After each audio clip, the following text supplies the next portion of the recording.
Okay, we're gonna try attenuating this hollow point by slowing its opening. This time I packed wax in the hollow point cavity.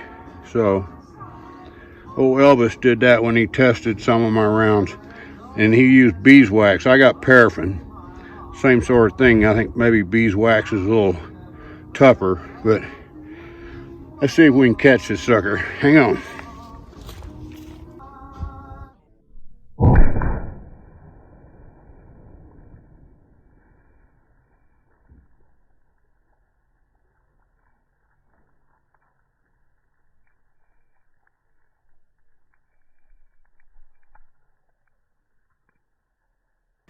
Yep, I'll go see where it went. Well, boys, it was pretty rough on them jugs. It worked. It busted this first one pretty good. Did a pretty good number on that jug. Went into the second one right there. Busted her all up, not the back. Hope you're seeing. I'm looking at where I'm pointing, not the camera lens. All right, and then back here, it busted that jug, a slit in it, but it did not go through these other two. It just so happens I can get a little look down in here. Looky there. That looks like a Penta to me, boys. Can you see it? If that's fuzzy or not, we'll find out in a minute. All right. So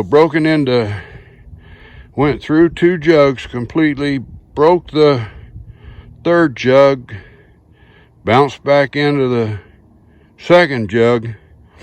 I call that pretty good. We'll take a look at that hollow point in the shop here in just a second. Well, there's proof is in the pudding.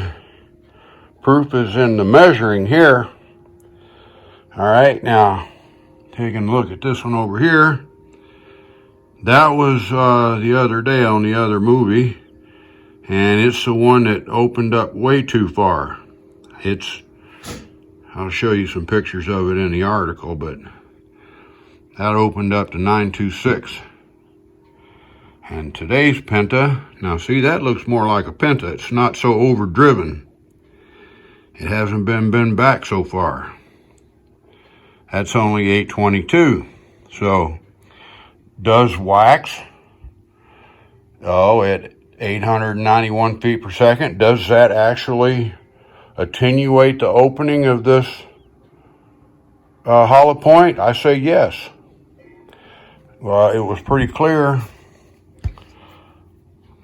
hold this camera right, that when we used this slug, now that one has the hot melt glue in it. That one just turned itself into a round nose flat point. And let's see. You can see what happened.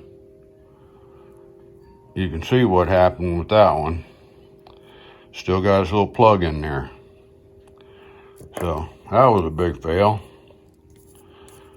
I'm not saying you can't use hot melt glue, but I'm saying you cannot use it on this Penta, and you can't use it at 891 feet per second. It may be a good attenuator, initiator point, whatever we want to call them, for a higher speed rifle, but it's no good for this. Now, yesterday I prepared some slugs. This has got, I don't know if you can see that or not. It's actually been filled yesterday with caulking. The same caulking I put in those ones I sent to Elvis. And when he got them, they had shrunk. Well, this one has shrunk on me, so I didn't even fool with that this morning. I thought, well, I'll just fill it back up, but it won't be cured caulking. So that's when I got the idea. I'll just use some wax.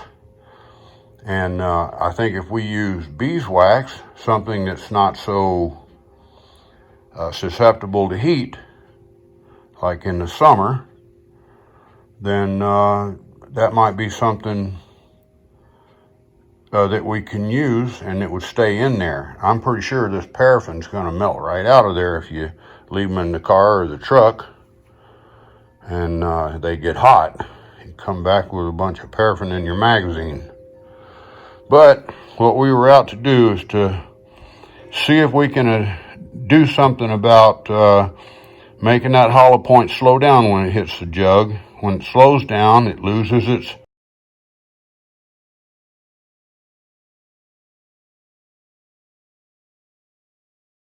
foot-pounds of energy as it breaks into the jug, and it doesn't have enough speed and foot-pounds of energy left to open that penta hollow point up. And there it is. There's our proof right there.